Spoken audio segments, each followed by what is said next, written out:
It's early June in the meadow now, and it's an absolutely peak condition. We've got the rattle going here, red clovers out, and it's going to be absolutely stunning for the next couple of months. And I just wanted to take this opportunity to talk a little bit about meadow management. Typically you want to take a hay cut between late July and late August. It's really important that you do this. A lot of people leave it very late, at which point the grass goes over and starts to form an impenetrable thatch. And there will still be plants in flower in August, particularly knapweed.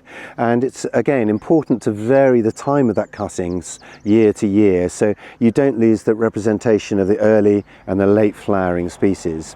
At the moment you can see that in the areas where the rattle's taken hold, there's actually very little hay to take off, but in some other areas which are particularly grassy, so for example here, you're going to be taking off quite a lot of hay.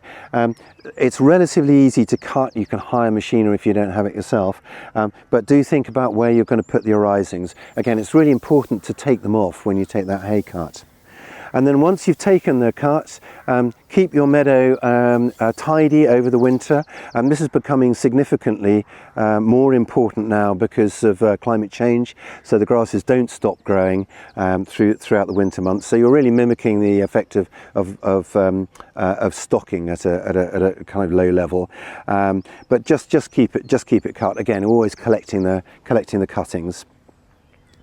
Stop in March because you don't want to take the heads off any yellow rattled seedlings that might be coming through, and then just all you have to do then is just to kind of take out the odd dock or thistle that might come through and mess things up for you. And that's really about it, to be absolutely honest. There's a lot of kind of mythology about how difficult wildflower meadows are, but even in relatively fertile areas like this one that we're walking through, what you tend to find is you just get grasses coming through. So we're working harder to diversify this area, but it doesn't make it any more difficult to manage, or indeed less aesthetically pleasing.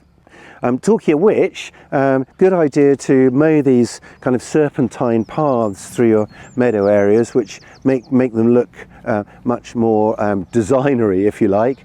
And here we've got a meadow area in the middle of our kind of forest garden section, which, as you can see, has taken on a completely different look to what we've seen previously, and this is very typical of meadows. Even in quite close proximity, meadow areas have quite different botany. You can see down here we've got ragged robin, for example, as well as all these lovely meadow buttercups, and we've got quite a lot of sorrel here as well at this stage. Earlier in the year, actually, this particular section is awash with cowslip as well. So all very lovely, and again, this area, exactly the same management as we were just talking about. So we'll be cutting this, given the cowslips which we're trying to encourage, we're going to be cutting this earlier rather than later, so most likely late July.